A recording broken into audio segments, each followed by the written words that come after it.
What up, man? It's your boy RJ Payne. You are now tuned in to Mikey T, the movie star. Report Card Radio. Payne.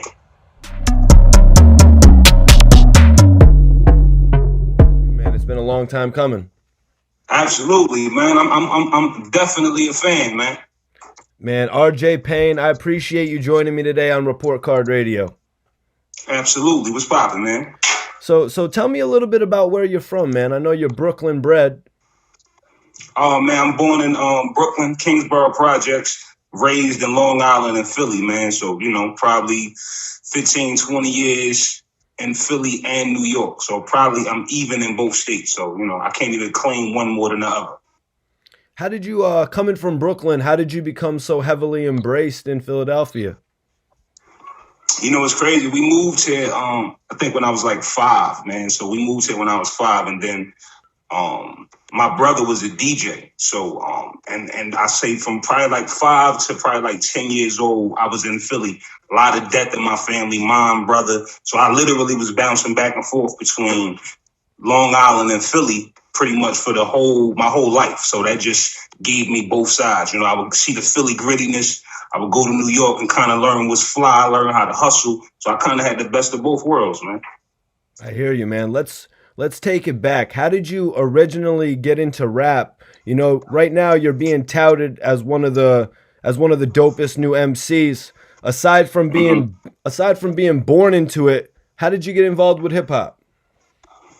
Man, it's crazy. I think my earliest memory, man, that made me want to really be a part of the culture, man, was House Party, the battle with Kid and Play. Like the moment I seen them battle, I lost my shit as a kid, bro. Like right then, I was like, yo, I don't know what this hip hop shit is, but I need parts. And that was it. Right then at that moment, I wanted to be an MC.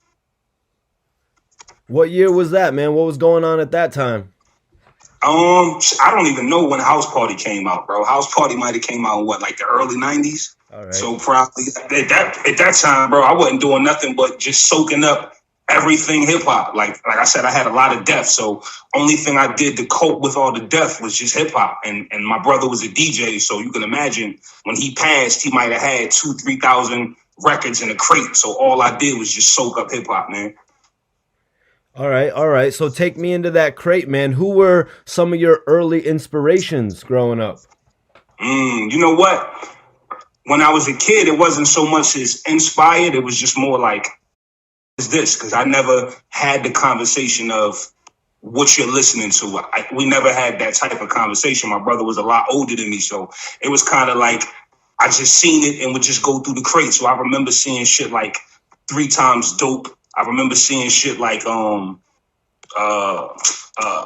Called Quest, Left My Wallet and El Segundo, like all types of just random shit, man. And like going through the years as I would just kind of play everything became my soundtrack. So it's not even like I listened from a place of knowing who was hot. I would just listen to everything. So what inspired you to actually keep such a heavy presence on the bars? The last time I really remember that was like Papoose, Alphabetical Slaughter. I think just the class of MCs that I grew up on. Like I said, when I'm going down that rabbit hole as a kid, once I hit my teens, once I learned about Big L, got a little older, found out about the Big Puns and Redmans and, just that whole golden era of hip hop. Once I found out about them dudes, that's what kind of made me feel like I had purpose. Like some people knew they would go to college. Some people knew they would have kids. I really genuinely knew I would be an MC. Like I can't really explain it, but it was like I would see Redman and see them dudes and be like, that's me. It's just I'm not ready yet, but I will be. And, look where we at now in 2020, man. Facts. When do you feel like everyone started to take notice of you on the scene? You know what?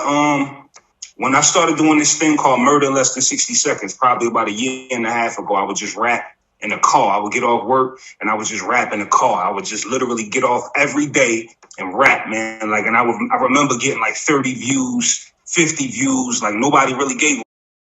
And then one day I rapped on a brand Nubian joint. I tagged Lord Jamar in it, and shout out to Lord Jamar. He reposted it. And once he reposted it, You know, you talking about a dirty kid from Philly. I've never seen so many celebrities and fire emojis. I was new to Instagram, so I was like, yo, what is this? So mind you, he shares it. I goes to sleep, bro. I wake up. I see Busta Rhymes. I see Missy Elliott, fire emojis. This dude is the future. And it literally started just like that, man, from just rapping in the car.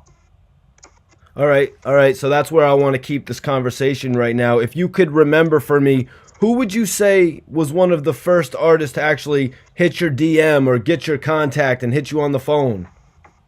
Jamal was the first. Jamal was the first. He DM'd me. He was like, yo, I don't know who the fuck you are. He just let me know, like, look, I ain't trying to sign you or nothing, but I think you super dope, and I just want to share your shit. So it was Jamar, then it was Black Thought, then it was Eric Sermon, and then after Eric Sermon, me and Eric started working. So literally, once people saw me working with Eric, it was just like wildfire after that, man. And literally, it's been so many people that I literally lose track. So you got from Lord Jamar to Eric Sermon to I'll Be Sure, bro. Like everybody and their mother reached out. So you actually built with Lord Jamar a lot. Could you tell me a little bit about that relationship? Absolutely. Like the thing I always got respect for Jamar about is that from day one, he never kicked it like he wanted to sign me. He always was like, look, I don't want to be your manager. He was like, yo, that management shit takes too much work. He was like, I don't want to sign you. I don't have a label. He was just like, look, I've seen this before, and I feel like if I give you the boost with the little postings and you work hard, I feel like you could be somebody. And that's really where he left it at. And to his surprise, he didn't know I was a super hard worker. So the more I would see him post, I would come back every day with a new freestyle, and it would get hotter and hotter to the point that we just built a relationship. And over the years, that's all it was. If I ever need him, he's there for me. If I ever need some info, he's there for me. But I really try to just keep it to where I work. And if I ever need him, I'll call him. But I'd rather just let him see me busting my ass on my own. Can you tell me about the connection that you have to the world of battle rap? Oh, man, with me and battle rap. So, like I said, my first memory of wanting to be an MC was watching house parties, seeing Kid and play battle. You know what I mean? So right then, that love as a battle MC was born. And literally, I honed my craft through the years by just battle rapping, like battling whoever. And, back in the day, at least in the 90s and the early 2000s, it was just like whoever was dope went against whoever was dope. If I seen you and you had 1,000 raps, I had 1,000 raps, we would just battle. We didn't need no judge. And that's just what I did over the years. And that led to going on a battle tour in Philly with my man Big Star. We had tour off of the streets out here in Philly, me, Reed Dollars, Eddie Morris. We would literally travel to places like Harrisburg, the Bronx, and we would battle whoever. And that's how I got my name up. The Fight Club, every place that you can think of that's battle rap besides Smack, I had something to do with at some point. Did you ever get the opportunity to work with Smack? No, I never actually got to battle on Smack. And by the time that the Smack thing kind of was really popping, the battle wave had changed. And we were kind of, in Philly especially, we were kind of on a music wave. We was trying to make records, and we were getting radio play out here in Philly. So we weren't even focused on battle rap. That's why when the shift changed, New York was ahead of the curve, because when it was time for battle rap, they was already still in battle mode. We was all trying to make records and get on Power 99 out here in Philly. So we all loved it. I still loved it. But, as the years went on, my love for the battle shit kind of just faded away. No, I could definitely understand that, man. A lot of battle rappers attempt to make that gain into the music scene. Do you still keep your ear to it? What do you think about all the changes to it?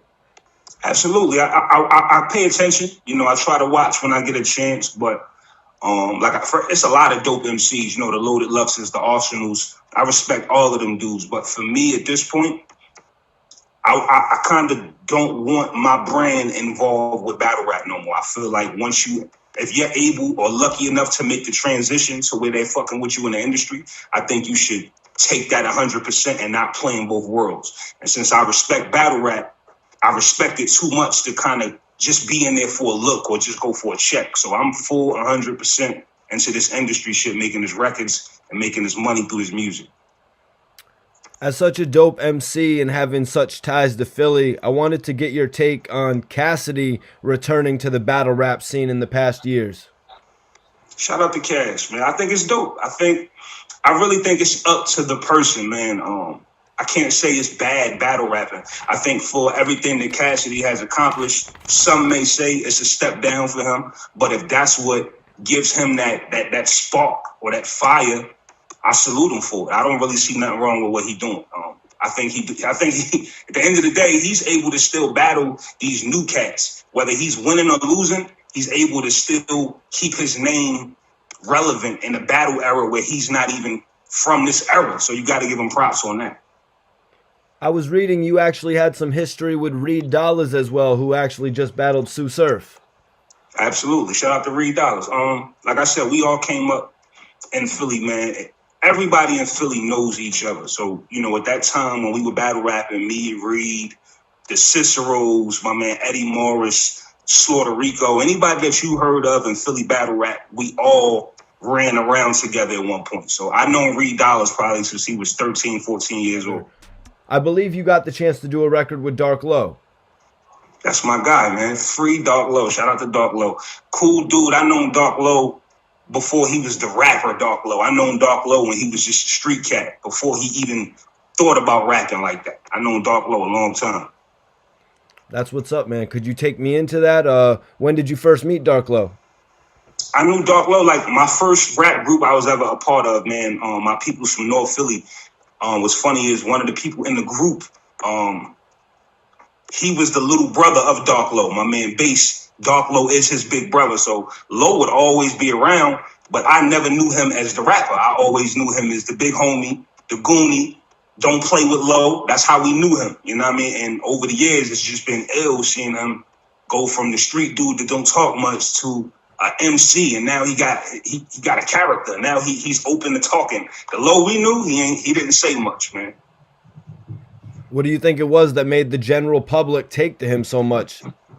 I think it's just the hunger, man. Like, put it like this, if you've never been to Philadelphia and you just put a camera on what's going on out here, you have to be entertaining. That's why AR Ab was a magnet for the camera. Like, it wasn't people. I would hear people say stuff like AR Ab and Dark Low would tell on themselves.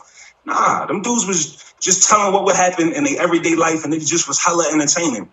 And I think just over time, I think Dark Low would probably see himself on the camera and just feel like, okay, this is my strong point. Now I could talk a little bit more shit. So I think we literally just got to see him become more comfortable on camera. That's all. So I guess it's safe to say you have a couple records with Dark Low. Nah, you know what? We were supposed to do way more records, but, unfortunately, he got his situation. We did the one joint. We were supposed to do a lot more. Hopefully, God willing, at some point we will patch back in. But like I said, the way I knew Dark Low, it wasn't through music. You know what I'm saying? So our relationship will always have a certain type of bond or friendship that don't have nothing to do with rap. Real. Free Dark Low, man. Dark Low, man. Good dude, man. Good dude. Can you tell me how you initially linked with Benny the Butcher? Absolutely, man. Shout out to my guy, Malek, my man Malek. He was there, road manager on West Side Gun in Conway.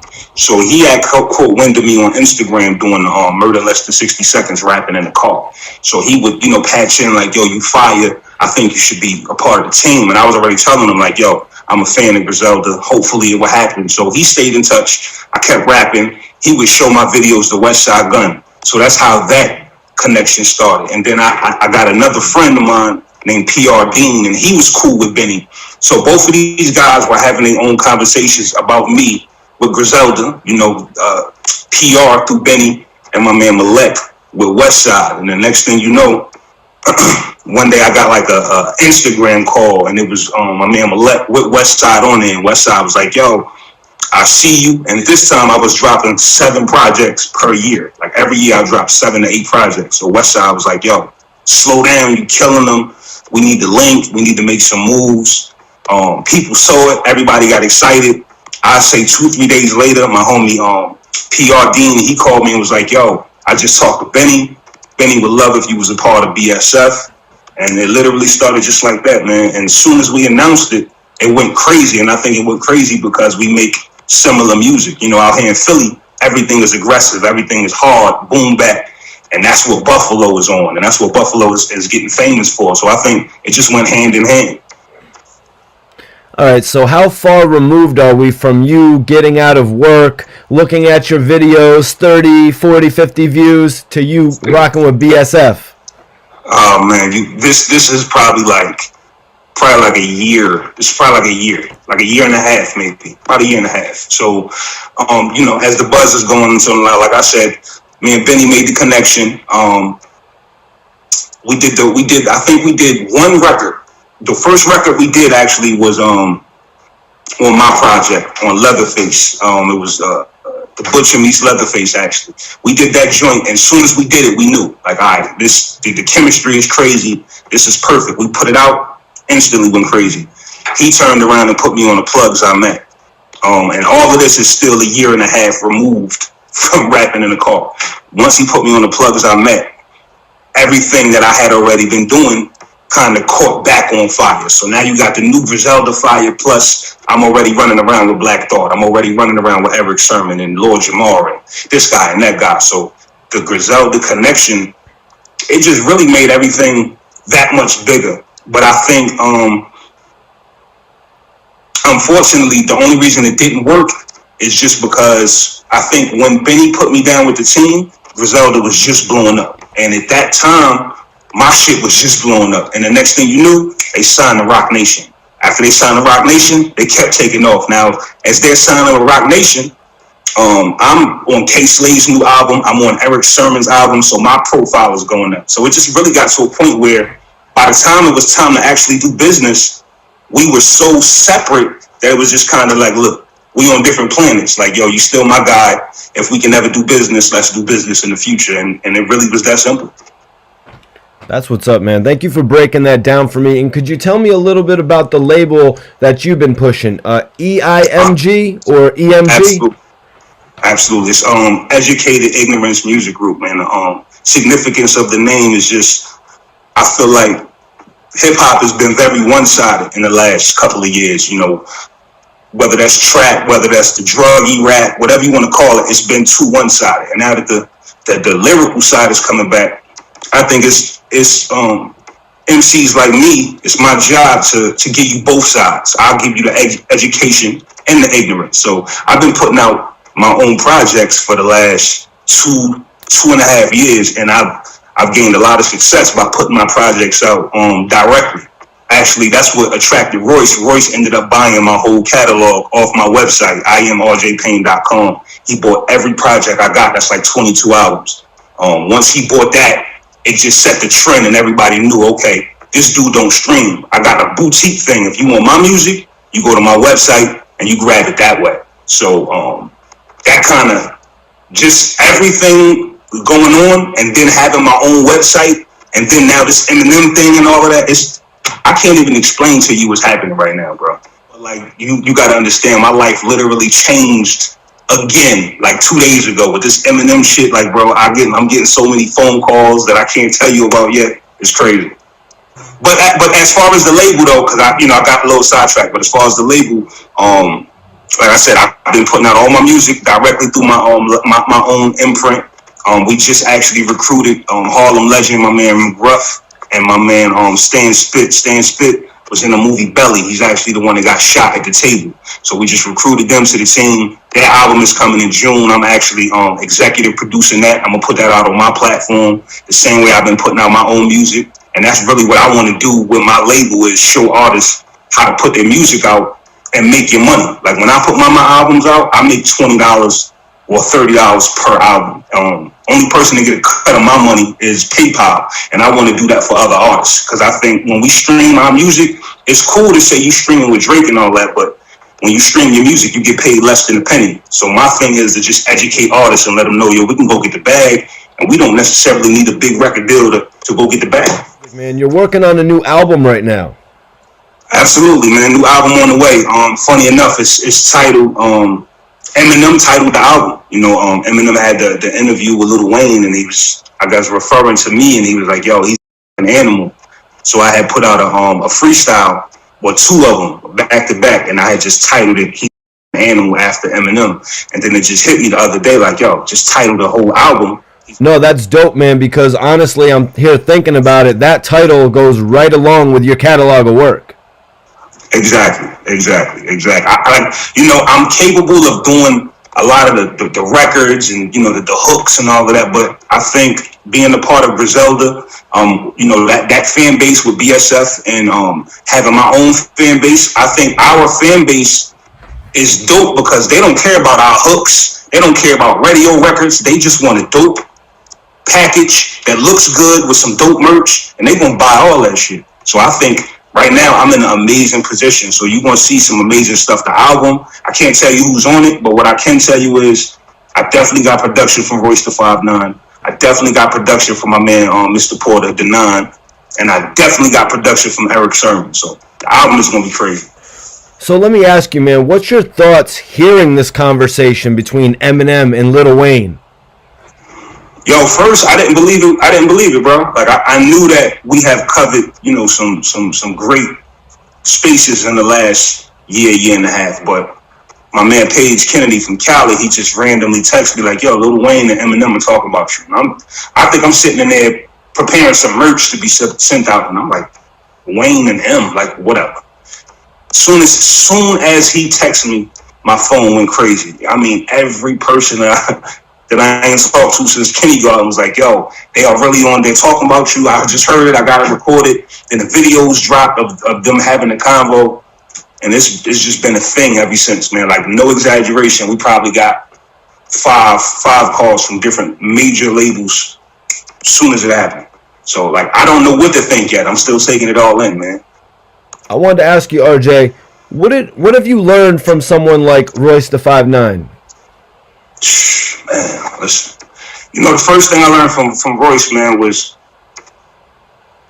when you get in this business to know what you want. A lot of times, rappers always want a record deal. That's just the broad statement is I want a record deal. But we don't usually know what that means. And we don't usually know what we don't want. We just know what we think we want. So Roy's whole thing was, from day one, was to tell me, like, yo, figure out what you don't want. Figure out what's your worst record deal. Figure out the things that you absolutely will never go for. And he was like, once you do that, then it's easier to move forward. And once I did that, it was easier to